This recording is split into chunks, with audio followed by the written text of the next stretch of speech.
Good morning बच्चों।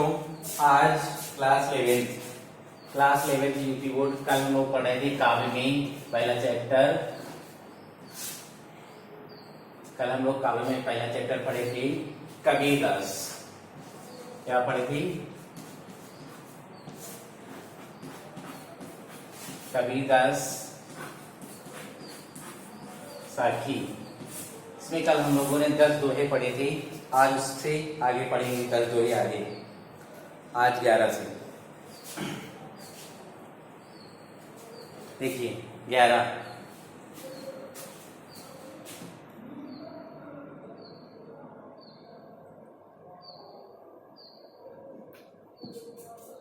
ये कबीरदास साखी।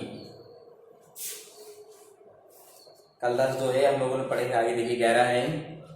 कै बिरहिनी ऊमीच दे, कै बिरहिनी ऊमीच दे, कै आपा दिखलाए, 8 पहर का दासड़ा मोपे सहा न जाए। कै बिरहिनी, बिरहिनी मतलब होता है आत्मा रूपी विरह।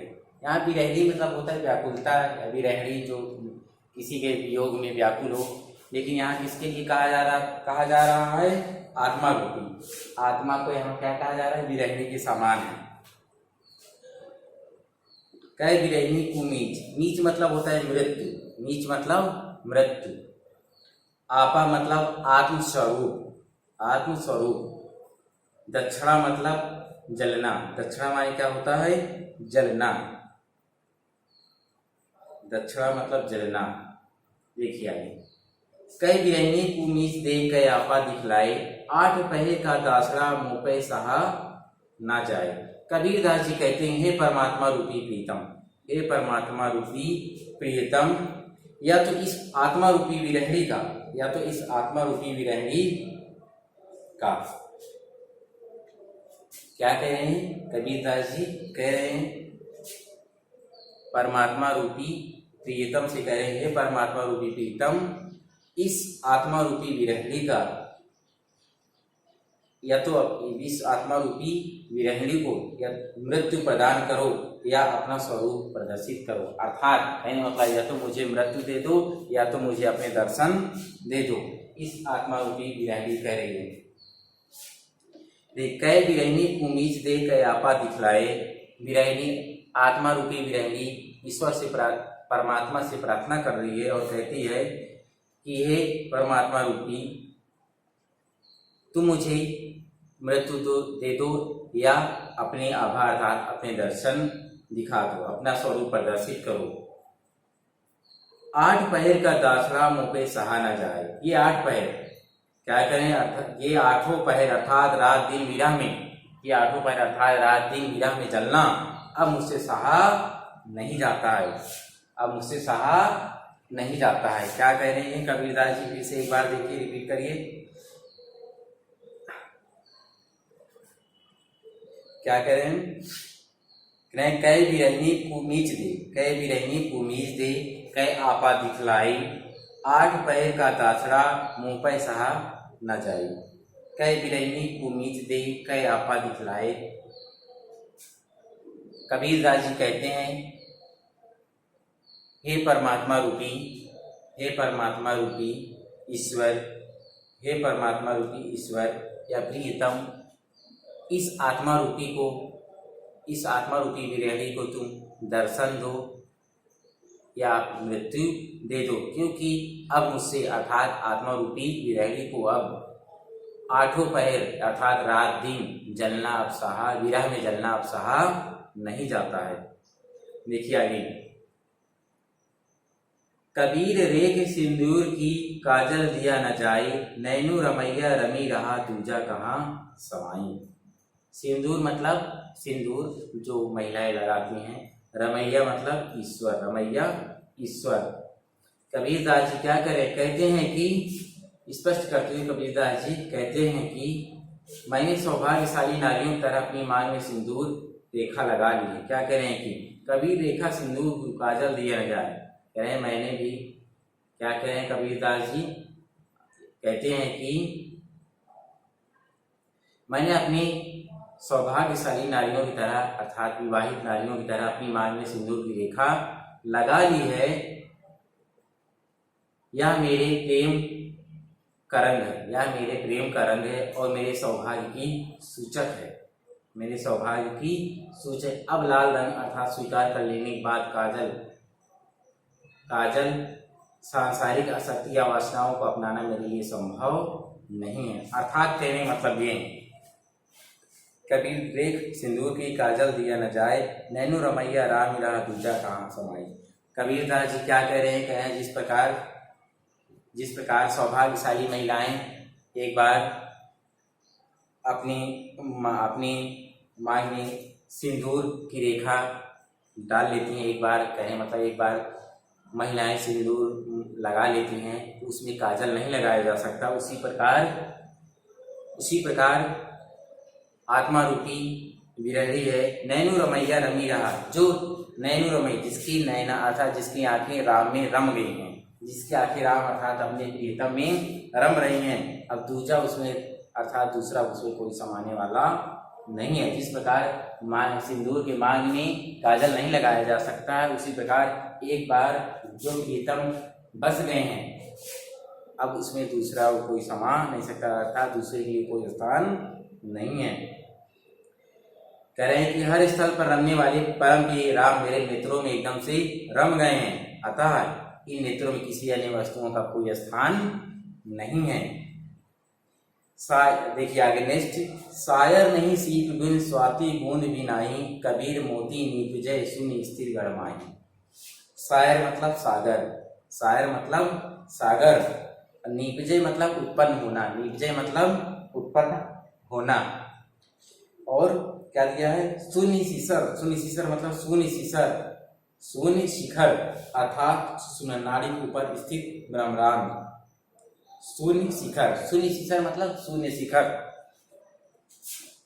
और गढ़ मतलब शरीर रूपी कीड़ा। कबीरदास जी क्या कह रहे हैं? सायर नहीं सीप बूंद स्वाति बूंद भी नाही, कबीर मोती निपजय शून्य शिखर गढ़माई। भाई कबीरदास जी कह रहे हैं कि शरीर रूपी किले में, शरीर रूपी किले में सुषुप्त नाड़ी के ऊपर स्थित ना समुद्र है, न सीप है, ना ही स्वाति नक्षत्र की बूंद है। कहने का मतलब ये शरीर रूपी नाड़ी में न तो नक्षत्र है, न तो स्वाति नक्षत्र है, ना बूंद है, और ना ही समुद्र है, ना ही समुद्र है। फिर भी वहां मोक्ष रूपी क्या हो रहा है? फिर भी वहां मोक्ष रूपी मोती उत्पन्न हो रहा है, मोक्ष रूपी मोती उत्पन्न हो रहा है, अर्थात एक अद्भुत ज्योति का दर्शन हो रहा है। सामान्य रूप से कहा जाता है कि जब समुद्र की सीप में स्वाति नक्षत्र की बूंद पड़ती है तो वह मोती बन जाती है, परंतु ब्रह्मांड एक ऐसा द्वितीय स्थल जहां पर समुद्र, स्वाति नक्षत्र की बूंद और सीप का अभाव होने पर भी मोक्ष रूपी मोती उत्पन्न हो जाता है। फिर से देखिए, समझिए एक बार अच्छे से। सायर नहीं सीप बिन, सायर नहीं सागर नहीं है, सीप बिन अर्थात मोती नहीं है, स्वाति बूंद का नक्षत्र भी नहीं है, कबीर मोती निपजय। कबीरदास जी क्या कह रहे हैं? शरीर रूपी किले में सुषुप्त नाड़ी में न तो सीप है, न स्वाति नक्षत्र, और ना ही सागर यानी समुद्र है, फिर भी इसमें क्या है? मोक्ष रूपी मोती उत्पन्न होते रहते हैं, फिर भी मोक्ष रूपी मोती उत्पन्न होते रहते हैं। देखिए आगे, पानी ही तो हिम भया, हिम है गया बिलाई, जो कुछ था सुई भया अब कुछ कहा ना जाए। पानी ही तो हिम, पानी मतलब पानी, पानी मतलब पानी, पानी ही तो हिम भया,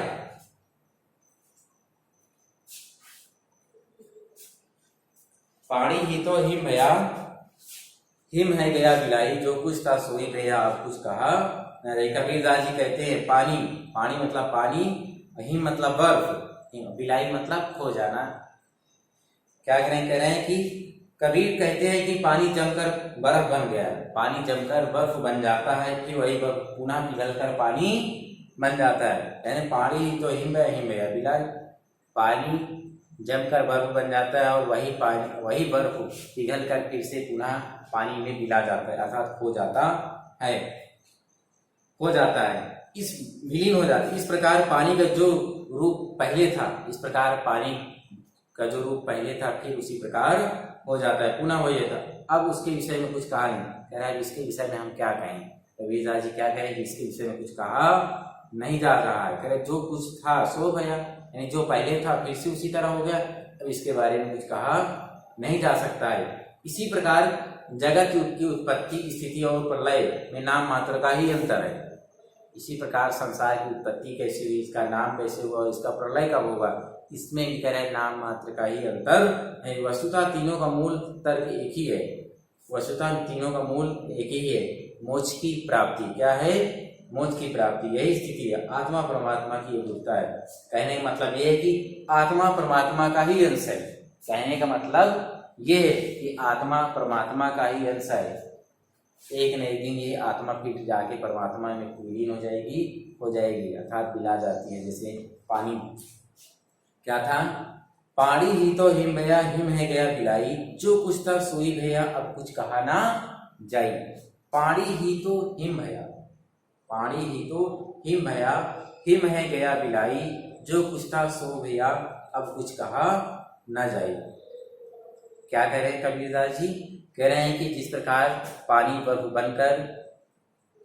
बर्फ बनकर जम जाता है और बर्फ फिर से पुनः पिघलकर पानी में विलीन हो जाती है, अर्थात जो कुछ था सो, जो जिस प्रकार पहले था फिर से पुनः उसी प्रकार हो जाता है। इसके विषय में अब कुछ कहा नहीं जा सकता है। कहने का भाव यह है कबीरदास जी का कि आत्मा परमात्मा का ही रूप है, आत्मा ही परमात्मा का ही रूप है। थोड़ी देर के लिए वह बाहर, एक नए दिन फिर से वह स्वयं आत्मा और आत्मा जाकर परमात्मा में विलीन हो जाएगी। देखिए आगे है, पंखी उड़ाली गगन को, पंखी उड़ाली गगन को, पिंड रहा परदेश, पानी पिया चंच बिन, भूल ही गया यह देश। पंखी उड़ाली गगन को, पिंड रहा परदेश, पानी पिया चंच बिन, भूल ही गया यह देश। पंखी मतलब पक्षी यानी जीवात्मा, पक्षी को यहाँ क्या कहा है? जीवात्मा। गगन मतलब तो जानते ही आकाश, पिंड मतलब शरीर, पिंड कहते हैं ना, पिंडदान देना शरीर, चंच यानी चोंच कहा गया है, इंद्रियां, पानी जल जानते हैं आध्यात्मिक आनंद। कहना है पंखी उड़ानी गगन को, पिंड रहा परदेश, पानी पिया चंच बिन, भूल गया यह देश। कबीर कहती है कि जीव रूपी पक्षी, जीव रूपी जीवात्मा रूपी पक्षी जो है योग साधना के सहारे करके कहाँ पहुंच गया है? आकाश में।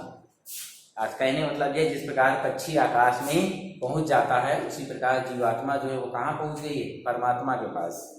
जीवात्मा परमात्मा के पास पहुंच गई है और उसका स्थूल अर्थात शरीर प्रदेश संसार में, अरे जीवात्मा तो पहुंच गई अपनी परमात्मा के पास, लेकिन उसका स्थूल अर्थात शरीर यहीं रह गया है। कहाँ? इसी प्रदेश में, यहीं धरती पर रह गया है। कह रहे वहां पहुंचकर जीवात्मा क्या करें? कह रहे पानी पिया चंच बिन, क्या पंखी उड़ाली गगन को, पिंड रहा परदेश। जिस प्रकार पक्षी है आकाश में उड़ जाता है लेकिन उसकी परछाई हमेशा धरती पर उड़ती रहती है, उसी प्रकार का जीवात्मा है। जीवात्मा जो है वो जाकर परमात्मा से तो मिल गई है, लेकिन उसका शरीर जो है वो यहीं पड़ा हुआ है, अर्थात अपनी इसी प्रदेश में पड़ा हुआ है। कह रहा है कि वहां आकर परमात्मा के पास पहुंचकर अर्थात आकाश में पहुंचकर जीवात्मा रूपी पक्षी ने चोच यानी इंद्रियों के बिना ही अमृत सरोवर का जल पी लिया। कह रहे हैं वहां पहुंचकर जीवात्मा परमात्मा के पास पहुंचकर वहां इंद्रियों के बिना ही क्या कर रहा है? पानी पी रहा है, अर्थात आनंद का भाव ले रहा है। जल पीकर उसे अलौकिक आनंद की प्राप्ति हुई तथा फिर वह देश संसार को पूर्णता, कह वहां जल पीकर अर्थात वहां आनंद की प्राप्ति पाकर इस संसार को, इस प्रदेश को क्या होता है?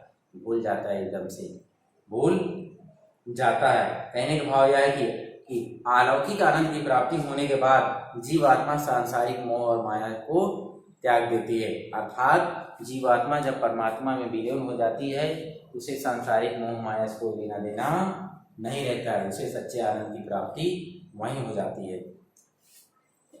देखिए आगे नेक्स्ट है 16 नंबर, पिंजर प्रेम प्रकाशिया, अंतरी भया उजास, मुख कस्तूरी महामही, बाड़ी फूटी बास।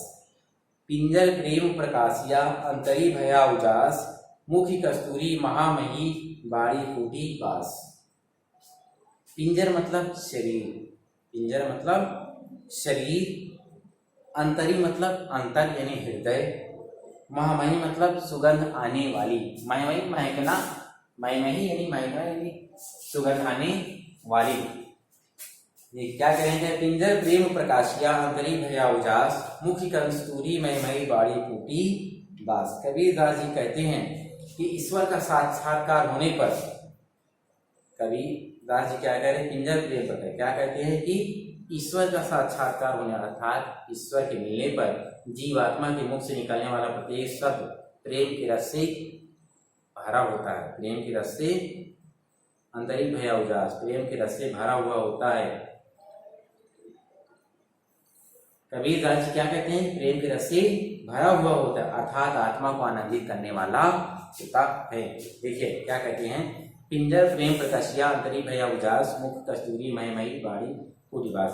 कबीरदास जी कहते हैं कि ईश्वर का साक्षात्कार होने पर हृदय में प्रेम का प्रकाश हो गया है। पिंजर प्रेम प्रकाशिया अंतरी भया उजास। कबीरदास जी कहे कि ईश्वर का साक्षात्कार अर्थात ईश्वर के दर्शन होने पर हृदय में प्रेम का प्रकाश भर गया है, प्रेम का प्रकाश भर गया और भीतर ही भीतर अंतरी भया उजास, अंतरी मतलब हृदय, हृदय में भीतर ही भीतर ये क्या हो गया, पूरा प्रकाश छा गया है, पूरा प्रकाश छा गया है। मुख कस्तूरी महमही बाड़ी फूटी बास, मुख से राम नाम की, मुख से राम नाम की कस्तूरी जैसी सुगंध बाहर आ रही है। मुख से क्या आ रहा है, एक ही नाम आ रहा है बार बार, क्या, राम। मुख से बार बार राम नाम की कस्तूरी जैसी सुगंध आ रही है, सुगंध आने लगती है और वाणी से प्रेम मुग्ध सुगंध फूटने लगती है। देखिए आगे नेक्स्ट 17 नंबर क्या दिया है, नैना अंतरी आओ तू ज्यों है नैन झपेऊ, ना हो देखो को ना तुझ देखन देऊं। नैना अंतरी आओ तू, नैना अंतरी आओ तू ज्यों है नौन झपेऊ, ना हो देखो को ना तुझ देखन देऊं। अंतरी मतलब तो पता ही है हृदय, नैना अंतरी यानी हृदय, झपेऊ मतलब झाँप लेना यानी बंद कर लेना, हाँ मतलब मैं।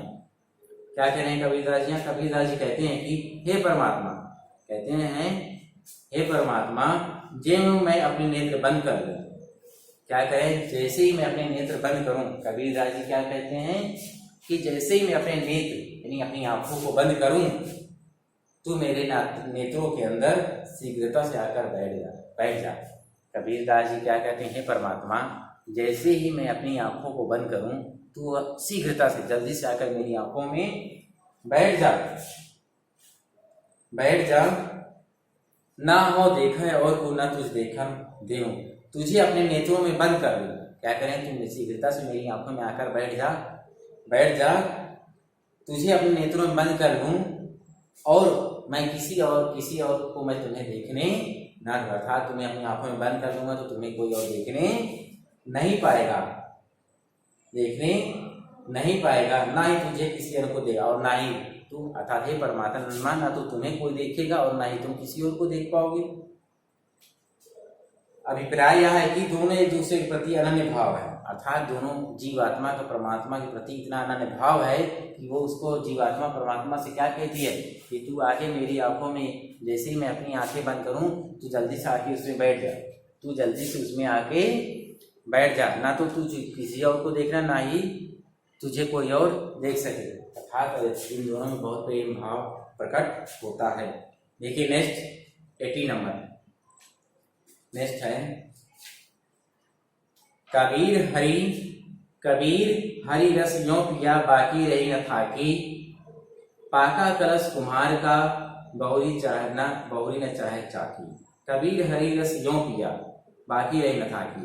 हरि रस मतलब ईश्वर रूपी भक्ति रस, ईश्वर का भक्ति रस।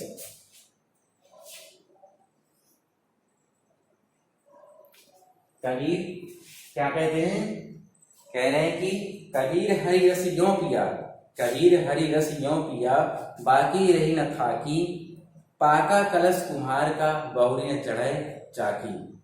हरि रस यानी ईश्वर भक्ति का रस, थाकी मतलब प्यास या तृष्णा, थाकी मतलब प्यास। चाकी मतलब कुम्हार का चाक, जिसमें कुम्हार लोग बर्तन बनाते हैं। देखिए कबीरदास जी क्या कहते हैं, कहते कबीर हरि रस यों पिया। क्या कहते हैं, कबीर कहते हैं कि मैंने ईश्वर का भक्ति रस इतना छक कर पी लिया है, अर्थात इतने अच्छे से पी लिया है कि मेरे मन की सारी तृष्णा समाप्त हो गया, अर्थात मेरे मन की सारी प्यास क्या हो गई है, समाप्त हो गई है। कबीरदास जी क्या कहते हैं कि मैंने ईश्वर रूपी भक्ति रस ऐसा पी लिया है, इतना अच्छे से पी लिया है कि मेरी सारी प्यास बुझ गई है, मिट गई है, मुझे किसी अन्य चीज की प्यास नहीं है।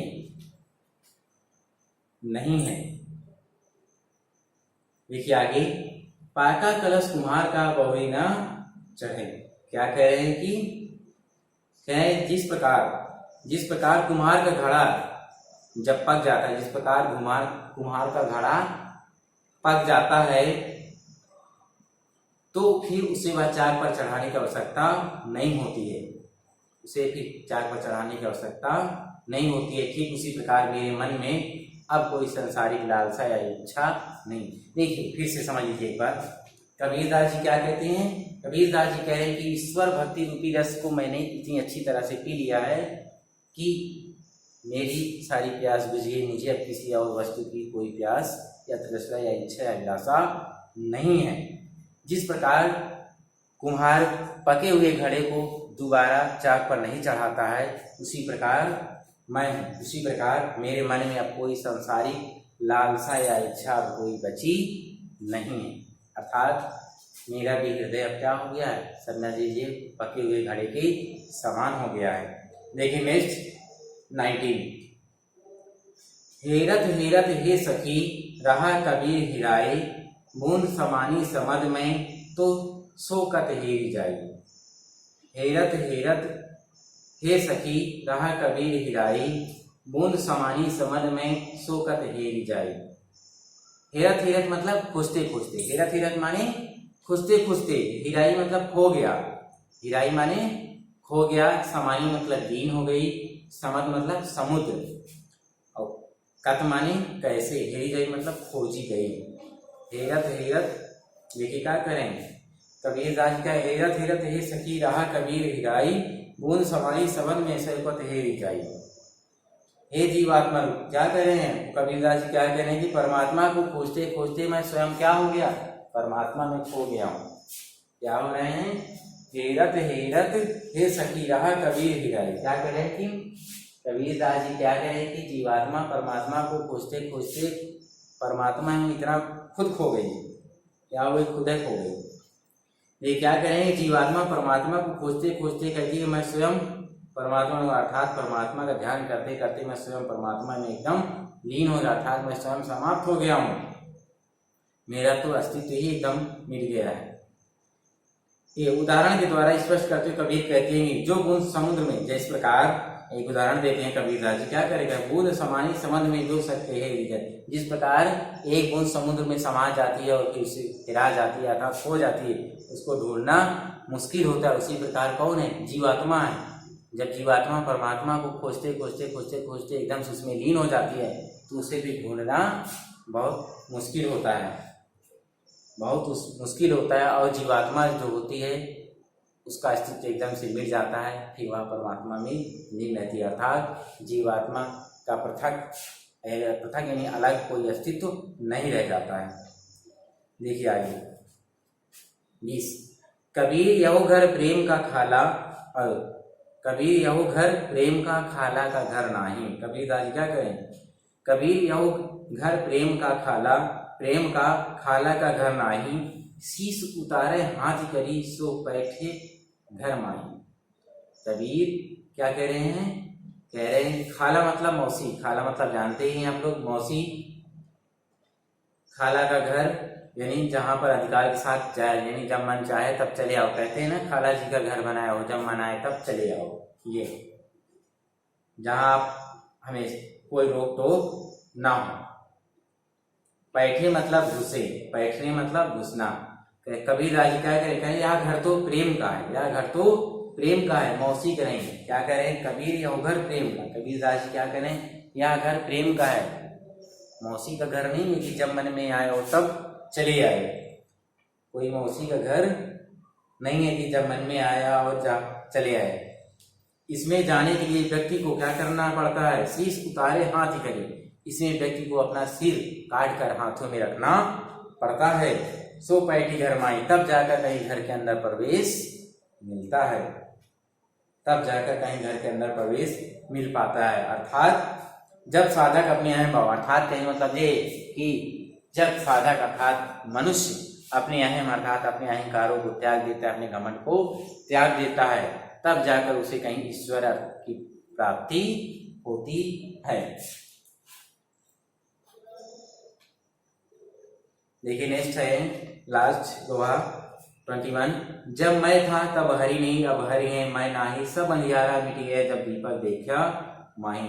मैं मतलब अहंकार, अहम भाव, अंधियारा मतलब अज्ञान रूपी अहंकार, माही मतलब अंधन। क्या करें कबीरदास जी कह रहे, जब तक मुझमें अहंकार था तब तक मुझे परमात्मा की प्राप्ति नहीं हुई थी। जब तक मुझे मेरे अंदर अंधकार था तब तक मुझे परमात्मा की प्राप्ति नहीं हुई थी।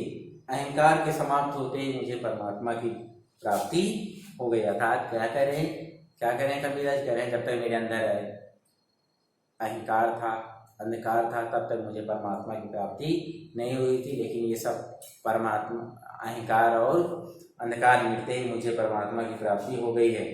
जब मैंने ज्ञान रूपी दीपक, सब अंधियारा मिट गया दीपक देखे, जब मैंने ज्ञान रूपी दीपक प्रज्वलित किया, अर्थात अपने अंदर कौन सा दीपक जलाया? ज्ञान का दीपक।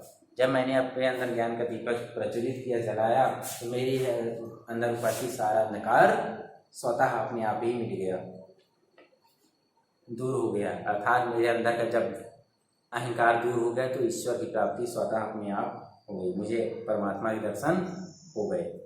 तो ये थे आपके कबीरदास के दोहे। 21 दोहे हमने पढ़ाए, कल 10 और आज 11।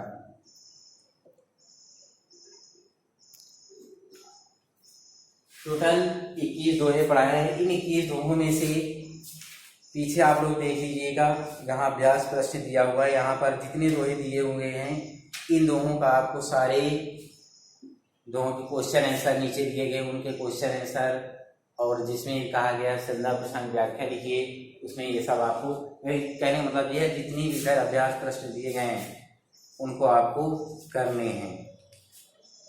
व्याख्या संबंधी एवं पदार्थ पर आधारित लघु त्रि प्रश्न, इसमें से का, खा, गा, घा, अंगा, 5 आप अभी आपको करना है, 5 करने हैं आपको, का, खा, गा, घा, अंगा, इन 5 का आपको करना है, ये आप लोग करिएगा। और इसके आगे आप दिया हुआ है पदावली, पदावली नेक्स्ट टाइम।